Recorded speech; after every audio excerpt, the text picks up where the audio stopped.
목회서신 89 마음으로 삶으로 하는 아멘.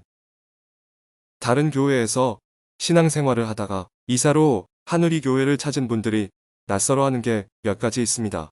성가대가 없는 예배, 설교자의 전신이 노출된 강대상, 로비에서부터 여기저기 시끄럽게 떠들며 뛰어다니는 아이들, 설교 중에 아멘을 외치는 이가 드문 것까지 누군가는 좋아하지만 누군가는 힘들어합니다. 성보는 예배보는 관객이 아닌 예배하는 배우입니다. 성가대 찬양을 수동적으로 듣는 것을 넘어 찬양단이 이끄는 찬양으로 함께 찬양해야 합니다. 기도도 대표 기도를 듣는 것을 넘어 자기 입술로 부르짖어야 합니다. 설교와 설교자는 떨어질 수 없기에 설교자의 몸이 노출되듯이 설교자의 삶이 나누어져야 합니다. 어린아이들의 웃고 우는 소리가 끊이지 않는 것은 아직 젊고 미래가 있는 교회이기 때문입니다. 그리고 아멘은 입술의 아멘이 아닌 마음의 아멘, 삶의 아멘이어야 합니다. 물론 아멘을 입술로 외치는 것은 여러 유익이 있습니다. 아멘을 외치는 것은 졸음을 피하게 하고 설교를 능동적으로 반응하며 듣게 합니다. 무엇보다 설교자에게 아멘은 큰 격려가 되어 선포의 에너지를 더합니다. 그러나 중심의 결단과 마음의 응답으로서의 아멘이 아닌 습관적인 아멘은 울리는 꽹과리에 불과합니다. 설교자에 의해 유도된 립싱크 같은 아멘이 아닌 자연스럽게 터져나오는 아멘이 진정한 아멘입니다. 눈물의 고백과 희락의 열정으로 터져나온 아멘, 삶의 열매로 결실하는 아멘이 진정 하나님께서 원하시는 아멘입니다. 백성의 고관 블라디아의 죽음과 함께 남은 자들이 다 멸절되는 것은 아닌지 두려움에 부르짖는 에스겔에게 하나님께서는 회복의 말씀을 주셨습니다. 포로로 끌려가며 예루살렘 주민에게 손가락질 당한 백성들을 하나님께서는 그들이 도달한 나라들에서 성소가 되실 것입니다. 그들을 떠나지 않으신 하나님께서는 그들에게 다시 이스라엘 땅을 주실 것입니다. 하나님께서 회복하시는 날에 회복된 백성은 미운 물건과 모든 가증한 것과 우상을 제거하여 버릴 것입니다. 하나님은 그들에게 한 마음과 새 영을 주시고 돌같이 굳은 마음을 제거하고 살코기처럼 부드러운 마음을 주실 것입니다. 새롭게 된 백성은 하나님의 말씀을 따라 행할 것입니다. 마침내 하나님은 다시 그들의 하나님이 되시고 그들은 하나님의 백성이 될 것입니다.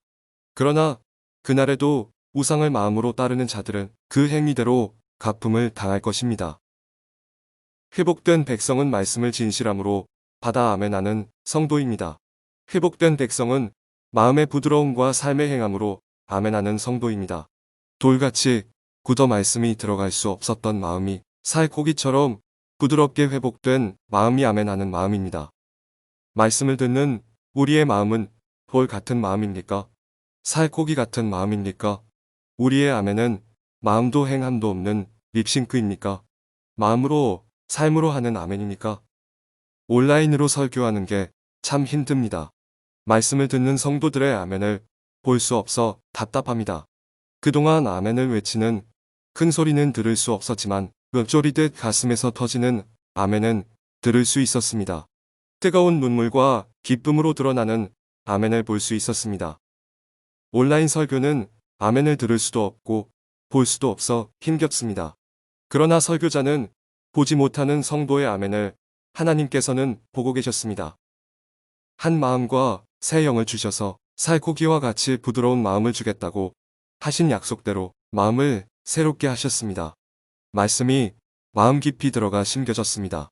한편의 설교를 통해 지금까지 살아온 삶의 문제가 총체적으로 깨달아지면서 회개가 터져나왔습니다. 남편이 우상이고 돈이 우상이었던 자신을 보게 하시며 회개로 돌이키게 하셨습니다. 그리고 한 번도 맛보지 못한 평안함 가운데 누워 자고 깨었다고 합니다. 다시는 이런 평안을 잃어버리지 않고 싶은데 어떻게 해야 하는지 묻고 있었습니다. 하나님께서는 우리의 아멘을 보고 계십니다. 설교자는 듣지 못하고 보지 못해도 하나님께서는 들으시고 보십니다. 하나님의 말씀이 마음으로 삶으로 들려지는 은혜가 있길 축복합니다. 이번 주일에도 흩어져 온라인으로 예배하는 모든 성도들에게 한 마음과 새 병을 부어주시길 기도합니다. 우리의 굳은 마음을 부드럽게 하셔서 세상이 줄 수 없는 평안을 누릴 수 있게 하시길 축복합니다. 이번 주일에도 말씀으로 영으로 교통하겠습니다. 사진, 메롬, 물가의 파피루스. 파피루스는 구원의 방주를 만들고 말씀을 기록하는 종이를 만듭니다. 파피루스는 부드럽고 질겨서 상자로 엮을 수 있어 모세를 나일강에 버렸던 갈대 상자가 바로 파피루스 상자입니다. 더불어 파피루스의 속을 얇고 길게 썰어 가로로 깔고 그 위에 세로로 한 겹을 더 얹은 후 일넨을 덮고 무거운 돌로 누르면 수액과 파피루스가 옮겨 격자 무늬의 파피루스 종이가 만들어집니다.